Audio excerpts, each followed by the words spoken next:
Welcome back to Hi Haley. This is part 2 of our Copilot series. All right. Okay, so for this one, we're going to talk about knowledge, which I like to think of it as the brain power of Clippy, aka our agent. So let's get into it.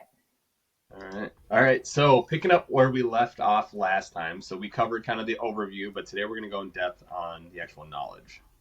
So, like Haley said, knowledge is the actual brains of what your agent can actually do.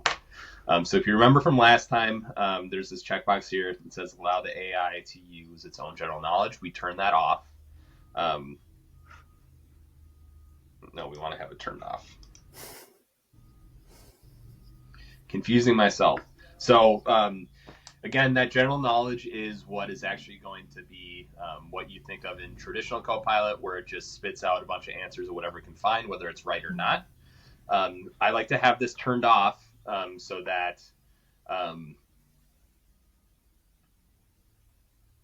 whenever it doesn't know what the answer is, it'll basically give you a message saying like, hey, I can't answer that, instead of trying to come up with an answer. So there are probably scenarios where you'd want it to go ahead and try to figure out what the answer is, or just give an answer. But for now, just to keep it safe, we're going to have that turned off. So what we'll do is we're going to go to our knowledge tab. And then what we're going to do is we're going to add some knowledge bases. So our chatbot here is going to be basically an all-in-one Ascendex chatbot, so it's going to do a lot of different things. So we're going to give it a lot of different knowledge bases here. So what we're going to do is we're going to go ahead and click Add Knowledge.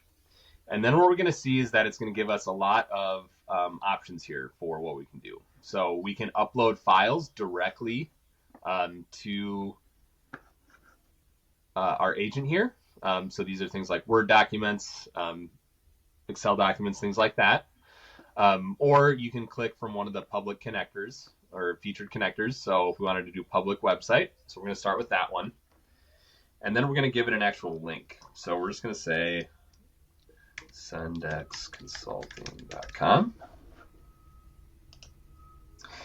And then what we're going to see is that now whenever the Copilot is looking at information about one of our topics, it will look at sendexconsulting.com. So now it actually has some knowledge on our website. We can also give it a name.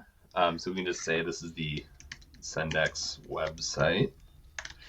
And then it's really important here to give it a description of what the actual knowledge is.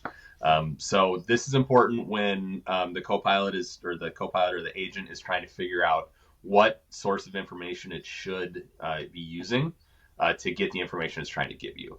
Now, when we're going through the topics, we can specify what knowledge sources to actually use. But if you have it looking at kind of just general information, it's really important to have a good description here. So we're going to just give it a description that says, this site is the home page for Sendex Consulting.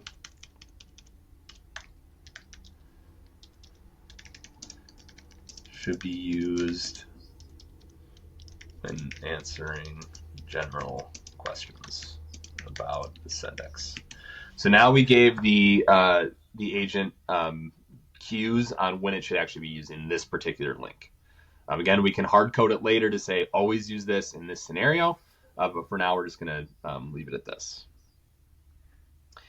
And then we're going to go ahead and click OK and add it. So can you have as many knowledge sources as you want? Is there a limit? I'm sure there's a limit somewhere. I don't know what that limit is, Okay. But there's probably a limit. All right, so now we'll see that was added, and then we're going to see that it's basically crawled our website and says that this is now ready to go.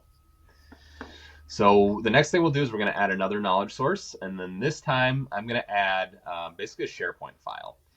So what this one is going to actually be is I made kind of a backstory of Clippy so that if anyone ever asks Clippy about who he is, where he came from, you can answer some questions there. And this is just a Word document on our SharePoint.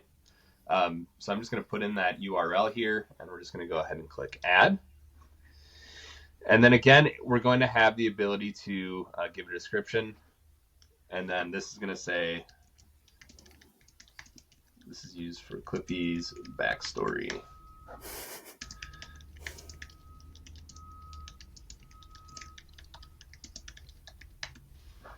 All right, and then we can go ahead and click add.